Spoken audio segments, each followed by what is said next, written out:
Hello friends, welcome to trade to spend. Nifty के weekly analysis के एक और वीडियो में आपका स्वागत है। होप आपने हमारा पिछला वीकली एनालिसिस का वीडियो देखा होगा, जिसमें हमने निफ्टी की इस हफ्ते की मूवमेंट के बारे में डिस्कशन किया था और निफ्टी पूरा हफ्ता हमारी वीकली रेंज के बीच में ही ट्रेड करता रहा, ना ब्रेकआउट दिया ना ब्रेकडाउन दिया। हमने क्लियरली मेंशन किया था कि निफ्टी ने वीकली बेसिस पे ये रेंज बनाई है और फाइनली उस रेंज का ब्रेकआउट दिया है। हो सकता है निफ्टी इसको रीटेस्ट करने आए। जो इस रेंज का ऊपर का लेवल था 25 टू 22, वो हमारा पिछले हफ्ते का सपोर्ट था और इस हफ्ते निफ्टी ने प्रॉफिट बुकिंग भी दिखाई। अब निफ्टी की इस हफ्ते की प्रॉफिट बुकिंग का मेरे ख्याल से मेजर रीजन था जो यूएस और इंडिया के बीच में टैरिफ का डिस्कशन चल रहा है और उसकी 90 डेज की विंडो इस हफ्ते क्लोज हो रही है। मतलब 9 जुलाई को उसकी विंडो क्लोज हो जाएगी। तो हो सकता है 9 जुलाई के बाद यूएस हमारे ऊपर एडिशनल टैरिफ इंपोज करे। टैरिफ का जो डिस्कशन चल रहा है उसके तीन ही आउटकम हो सकते हैं, या तो वो भारत के फेवर में होगा, न्यूट्रल होगा, और या फिर वो नेगेटिव होगा। उसका जो भी हमारी मार्केट पे इम्पैक्ट पड़ेगा या फिर हमारी वहाँ पर क्या स्ट्रैटेजी रहनी चाहिए, हमें किस तरह से ट्रेड करना चाहिए, उसके ऊपर भी मैंने एक डिटेल वीडियो बनाकर अपलोड कर दिया है। अगर आपने वो वीडियो नहीं देखा है तो उसका लिंक मैंने डिस्क्रिप्शन में डाल दिया है और आपको ऊपर यहाँ पर आई बटन में मिल जाएगा। एक बार आप वो वीडियो जाकर जरूर देखिएगा। अगर हम निफ्टी का डेली चार्ट देखें एक बार, ये निफ्टी का डेली चार्ट है और डेली बेसिस पे निफ्टी ने इस हफ्ते धीरे धीरे करते हुए फॉल दिखाया है और जो हमारी रेंज थी उसी रेंज के बीच में ट्रेड किया है। शुरू के 4 दिन Monday, Tuesday, Wednesday, Thursday Nifty ने प्रॉफिट बुकिंग दिखाई और लेकिन फ्राइडे को निफ्टी ने फॉल तो दिखाया, फाइनली रिकवरी दिखाने के बाद क्लोजिंग दी है। मंडे ट्यूसडे की निफ्टी की मूवमेंट डिपेंड करेगी कि जो टैरिफ का डिस्कशन चल रहा है उसका आउटकम क्या हो रहा है। हो सकता है निफ्टी अब आगे 2-3 दिन यहाँ पर साइडवेज मोड में ट्रेड करे जब तक टैरिफ का आउटकम ना आए। जैसे ही टैरिफ का आउटकम आएगा तब निफ्टी में बहुत शार्प शॉर्ट कवरिंग आ सकती है या फिर निफ्टी में शार्प प्रॉफिट बुकिंग भी आ सकती है। और अगर निफ्टी ने इस हफ्ते हमारे वीकली रेजिस्टेंस को ब्रेक किया, उसके ऊपर सस्टेन किया, तो वो निफ्टी के लिए काफ़ी पॉजिटिव हो सकता है। ओवरऑल हमारी मार्केट में ऐसी कोई नेगेटिव न्यूज़ नहीं है जो मार्केट को नीचे लेके जाए। बस अब जो Q1 के रिजल्ट का सीजन स्टार्ट हुआ है, इस हफ्ते से TCS के रिजल्ट आना स्टार्ट होंगे और जो हमारे बड़े ब्लू चिप कंपनीज हैं उनके रिजल्ट आना स्टार्ट होंगे, जिसका मार्केट पर डायरेक्ट इम्पैक्ट पड़ सकता है। तो उनके रिजल्ट के ऊपर डिपेंड करेगा कि मार्केट की अगली मूवमेंट कैसी रह सकती है। बट ओवरऑल मार्केट अभी स्ट्रांग है और ऐसी कोई मुझे नेगेटिव न्यूज़ नहीं लगती जो मार्केट को नीचे लेके जाए। और इसके बारे में मैंने अपने पिछले वीकली एनालिसिस के वीडियो में भी डिटेल में मेंशन किया था कि निफ्टी की इस हफ्ते की या फिर आगे की मूवमेंट कैसी रह सकती है और हमारे निफ्टी के टारगेट क्या रह सकते हैं। अगर आपने हमारा पिछला वीकली एनालिसिस का वो वीडियो नहीं देखा है तो उसका लिंक मैंने डिस्क्रिप्शन में डाल दिया है और आपको ऊपर यहाँ पर आई बटन में मिल जाएगा। एक बार आप वो वीडियो जाकर जरूर देखिएगा। अब अगर निफ्टी के वीकली चार्ट पे आ जाते हैं और देखते हैं कि निफ्टी के इस हफ्ते के मूवमेंट और लेवल्स क्या रह सकते हैं। ये निफ्टी का वीकली चार्ट है और वीकली बेसिस पे निफ्टी ने जो ये pole and flag sort of candlestick pattern बनाया था और पिछले हफ्ते उस पैटर्न का ब्रेकआउट भी दिया था। यहाँ पर निफ्टी ने ब्रेकआउट दिया था। अब निफ्टी उस पैटर्न के हाई को रीटेस्ट करने आया है इस हफ्ते। हो सकता है निफ्टी कल परसों यानी मंडे ट्यूसडे को इस पैटर्न के हाई को रीटेस्ट करे, यहाँ पर एक छोटी सी रेंज बनाए और उसके बाद निफ्टी यहाँ से रिवर्सल ले ले। अगर निफ्टी ने मंडे ट्यूसडे को इस पैटर्न के हाई के पास एक रेंज बना दिया, फिर हॉल्ट ले लिया और टैरिफ का आउटकम भी पॉजिटिव हो गया, तो यहाँ से निफ्टी में बहुत शार्प शॉर्ट कवरिंग आएगी और उसके बाद निफ्टी हमारा जो इस हफ्ते का रेजिस्टेंस है उसको भी ब्रेक करेगा और उसके बाद सस्टेन करेगा। निफ्टी का हमारा इस हफ्ते का रेजिस्टेंस रह सकता है 25,888 के आसपास और जो निफ्टी का हमारा पिछले हफ्ते का सपोर्ट था 25 टू 22, वो निफ्टी का हमारा इस हफ्ते का सपोर्ट रह सकता है। और अगर निफ्टी 25,888 को ब्रेक करेगा और उसके बाद सस्टेन करेगा तो निफ्टी का अगला हॉल्ट जो होगा वो होगा निफ्टी का जो आज के टाइम का ऑल टाइम हाई है 26,277 के आसपास। हो सकता है निफ्टी उसके पास जाकर एक पॉज ले और अगर निफ्टी ने पॉज लिया और उसके बाद बड़ी सी कैंडल से ब्रेकआउट दिया तब निफ्टी में बहुत शार्प शॉर्ट कवरिंग आएगी। ध्यान रखिएगा, अगर निफ्टी ने मंडे ट्यूसडे को नेगेटिव रिएक्शन ट्रेड किया या फिर जो हमारा सपोर्ट है 25 टू 22 उसके आसपास जाकर ट्रेड किया और वेंसडे तक जो टैरिफ का आउटकम आया वो पॉजिटिव रहा, तो गलती से भी निफ्टी में कॉल सेल करके या फिर पुट बाय करके मत जाइएगा।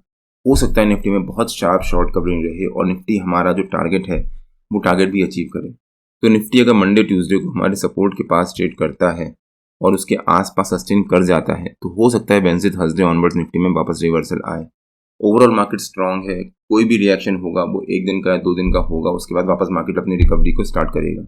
लेकिन अगर निफ्टी ने हमारे सपोर्ट को ब्रेक किया और उसके नीचे सस्टेन भी किया तो 24,475 जो इस पैटर्न का या फिर इस रेंज का नीचे का लेवल है वो निफ्टी का पहला हॉल्ट रह सकता है। हो सकता है निफ्टी वहां तक एक शार्प फॉल दिखाए और उसके बाद वहां से रिकवरी ले ले। जो ये रेंज बनाई है निफ्टी ने, अब ये रेंज इंपॉर्टेंट हो जाती है। अगर इसको निफ्टी को ब्रेकडाउन देना है तो बहुत स्ट्रॉन्ग कैंडल से ब्रेकडाउन देना पड़ेगा या फिर अगर निफ्टी को हमारे रेजिस्टेंस को ब्रेक करना है तो एक स्ट्रॉन्ग कैंडल से ब्रेकआउट देना पड़ेगा। अगर निफ्टी हमारे रेजिस्टेंस को स्ट्रॉन्ग कैंडल से ब्रेकआउट देता है तब निफ्टी में शार्प शॉर्ट कवरिंग आएगी, और अगर हमारे सपोर्ट को ब्रेक किया और इस रेंज के नीचे के लेवल को ब्रेक किया स्ट्रॉन्ग कैंडल से, तब निफ्टी में शार्प फॉल भी आ सकता है। बट ओवरऑल मार्केट स्ट्रॉन्ग है और मेरा पर्सनल ओपिनियन है कि मार्केट के लिए मैं अभी पॉजिटिव हूँ और हो सकता है मार्केट में अच्छी रिकवरी आना स्टार्ट हो। आपकी कुछ क्वेरीज है तो प्लीज कमेंट से बताइए, मैं उसको आंसर देने की पूरी कोशिश करूंगा। अब निफ्टी के 15 मिनट के चार्ट पे आ जाते हैं और निफ्टी की फ्राइडे की मूवमेंट कैसी रही उसको समझते हैं, और निफ्टी के कल के लेवल्स और मूवमेंट कैसी रह सकती है। ये निफ्टी का 15 मिनट का चार्ट है। फ्राइडे को निफ्टी ने मार्जिनली गैप अप ओपनिंग दी और उसके बाद पहली 15 मिनट की कैंडल में हाई वोलेटिलिटी दिखाई, एक doji sort of candlestick pattern बनाया। अगर निफ्टी अगली दो कैंडल में इस पहली 15 मिनट की कैंडल के लो को ब्रेक करके उसके नीचे सस्टेन कर जाता तब निफ्टी में यहाँ से शार्प फॉल आने की उम्मीद थी। बट निफ्टी ने फिर पहली 15 मिनट की कैंडल के लोअर लेवल के अराउंड और अपने 200 EMA के लेवल के अराउंड एक रेंज बनाना शुरू कर दिया।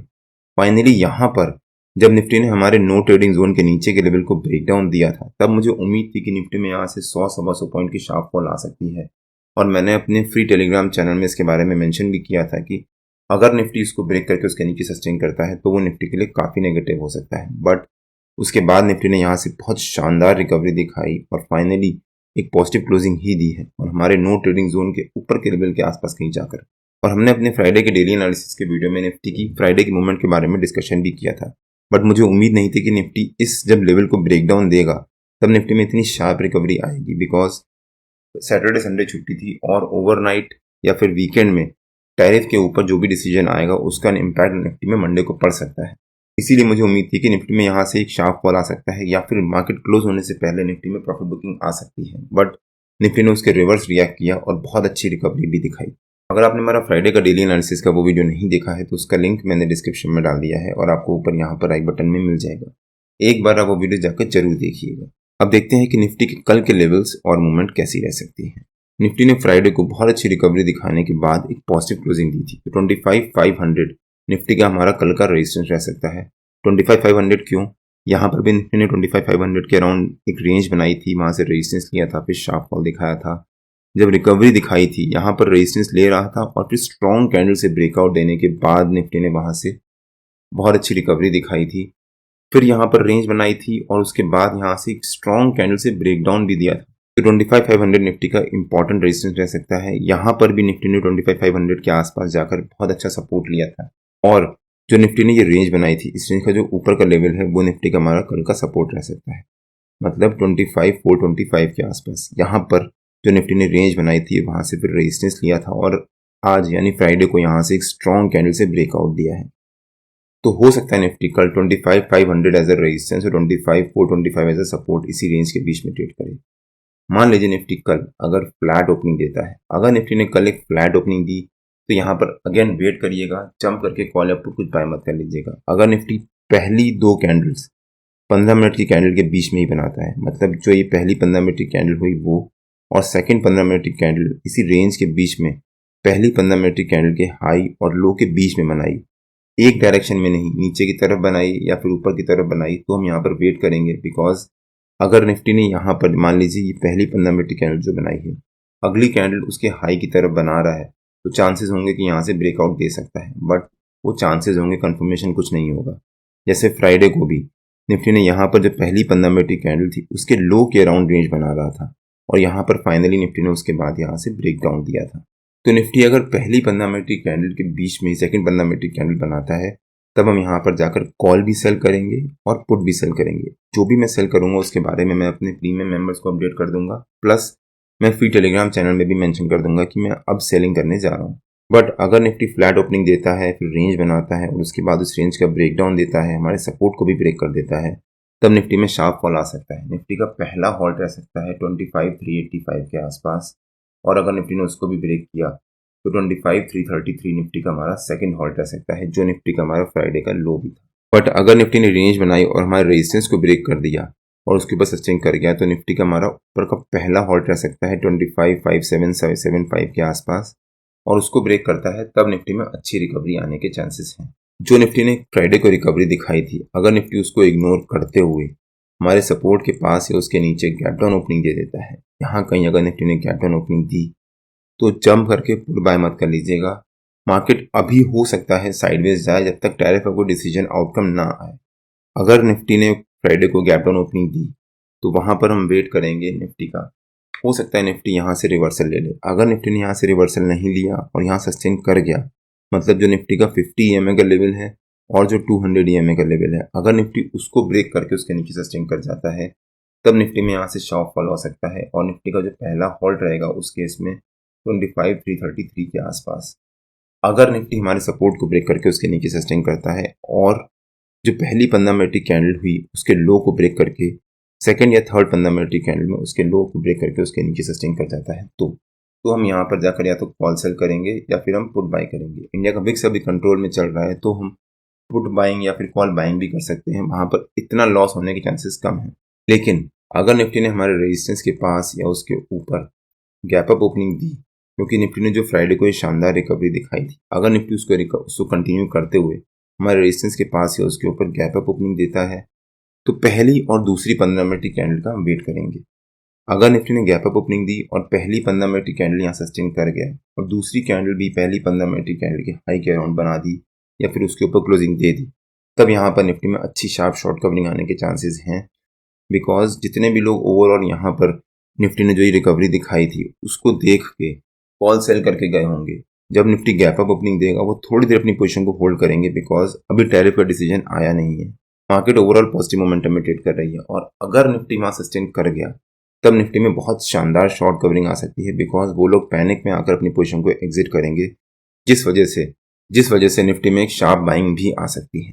बट अगर निफ्टी ने गैप अप ओपनिंग दी और पहली 15 मिनट की कैंडल में शार्प प्रॉफिट बुकिंग भी दिखा दी, बिकॉज जितने भी लोग यहाँ पर पुट सेल करके गए होंगे और कॉल बाय करके गए होंगे उनको यहाँ पर प्रॉफिट हो रहा होगा। जब उनको प्रॉफिट होगा तो प्रॉफिट बुक करेंगे, जिस वजह से निफ्टी में शार्प प्रॉफिट बुकिंग आ सकती है और उसके बाद निफ्टी यहाँ पर एक रेंज बना सकता है।